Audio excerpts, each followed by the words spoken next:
guys, welcome back to Care with Candace. So today's topic is going to be a little on the odd side, but maybe some of you guys have experienced it in your career fields. We're going to be talking about medical aid in dying. It can be a touchy subject for some people, but what it basically is for individuals who have a terminally ill disease, who maybe have 6 months or less, or who are in excruciating pain from their illness and they are not wanting to suffer anymore. There is a policy out there in certain states only though that actually authorize physicians or providers to be able to give you medication to help you pass in a peaceful manner. It's all voluntarily. So only by maybe about 10 or 11 states actually authorize this in the United States, and some states are working for it. Some states have actually gone against it, although the public is really pushing to actually have this as an option for the dying process. So end-of-life care is pretty serious when it comes to whether you're in the hospital or if you're at home. A lot of people have a lot of wishes that they want granted in order to live out their last days and be able to die comfortably. So when it comes down to individuals who do not want to die in the hospital, sometimes they avoid the hospital as much as possible because they fear that they won't come out of the hospital. They don't want to die in the hospital and they want to be at home with their family members. Some people would just prefer not to, seek medical attention because they, again, don't want to be stuck in the hospital. Unfortunately, when people have those terminally ill diseases, we don't know specifically the time frame of when they're going to pass on, but the doctors can tell them like, hey, you have a poor prognosis. Maybe we should start thinking about the next steps of life, whether that's going to palliative care, whether that's going to hospice care if they have a little less time, maybe 6 months or less, due to their disease. So, there are different options. And then the other option is, I don't know if it's this name for every state, but it's called the End of Life Options Act. So that's a health policy right now that a lot of states have been starting to implement.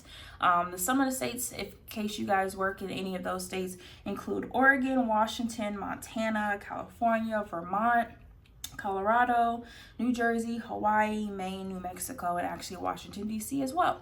So if you live in any of those states and you have not heard about this health policy, definitely check it out.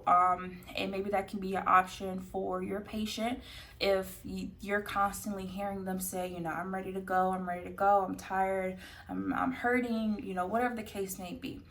The hospitals probably already are, utilizing this and stuff like that, but definitely be a patient advocate and let the doctors know, like, hey, this patient is not feeling the best, they're not in the right state of mind to be able to continue on with their plan of care and things like that. Sometimes what hinders patients a lot of times from taking that next step to just let their families know that they don't want any more treatment is just the fact that they don't want to let them down.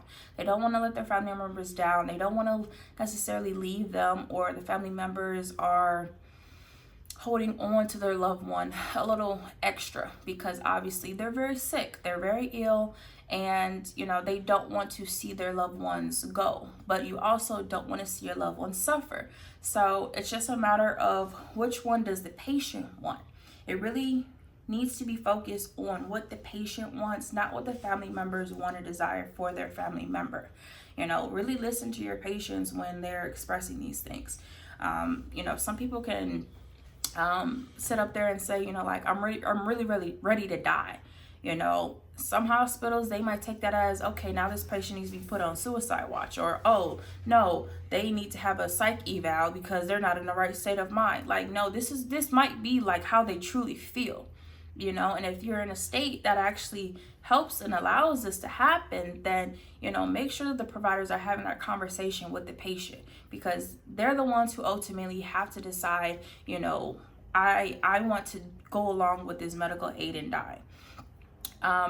I'm not exactly sure what the medication is that they give to the patient, but I have seen it as IV injection, and they go peacefully. You know, it's just like falling asleep, and you just won't wake up at that point. So when it comes down to the end of life process, like, it can be a very, very, very hard time, especially for the family members, to watch their loved ones go. But my biggest suggestion would be to, if you're going to have a family member participate in this, or if you're going to have a patient participate in this, just make it to where their final days are fulfilling. Make sure that their families are around, their friends are around. Make sure that the person just is not alone, in a sense, for when this happens, because it can be a very sad time. You know, although the patient may be ready for this to happen, they may be fearful of death, they may not be, you know, but the biggest thing is really creating that memory and making sure that that person is able to express, you know, those different memories that they've accumulated over the years, be able to express their love for their families, and, you know, give any final wishes that they have to leave as a legacy for their family. So with the end of life process, especially going into an advanced practice registered nurse's position, I know some states are actually petitioning to authorize nurse practitioners to be able to be the provider for this instance as well, so that it's not just the physicians. Not every physician has to participate in this. It's completely voluntary. It is completely voluntary for the patient. They are fully explained, you know, what is going to happen. They're fully informed of the medication that they're going to receive. You know, the biggest thing is to really make sure that the patient understands what they're getting themselves into and understanding the outcomes of it.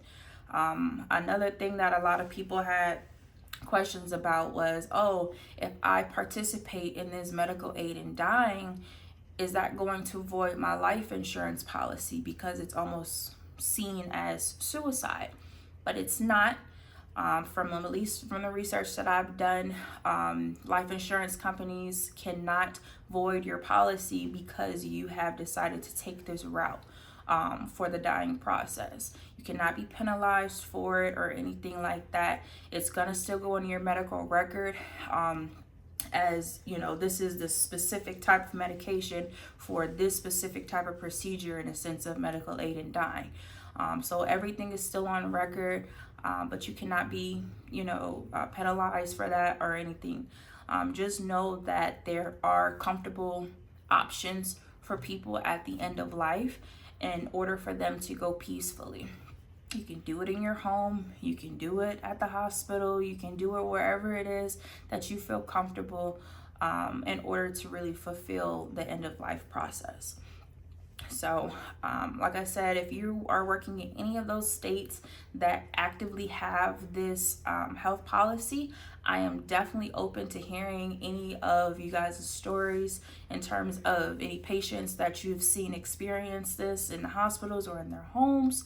And definitely let me know if there are any types of new changes that are going on, or new implications that they're trying to do in order to make sure that more healthcare providers are able to assess with this medical aid in dying.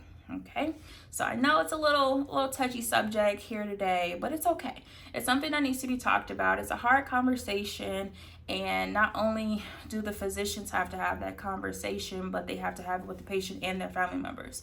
So just imagine how they feel, kind of suggesting, you know, may I help your loved one pass on, whereas the patient is just probably grateful for that opportunity because they're going to go in a peaceful manner without any pain or suffering.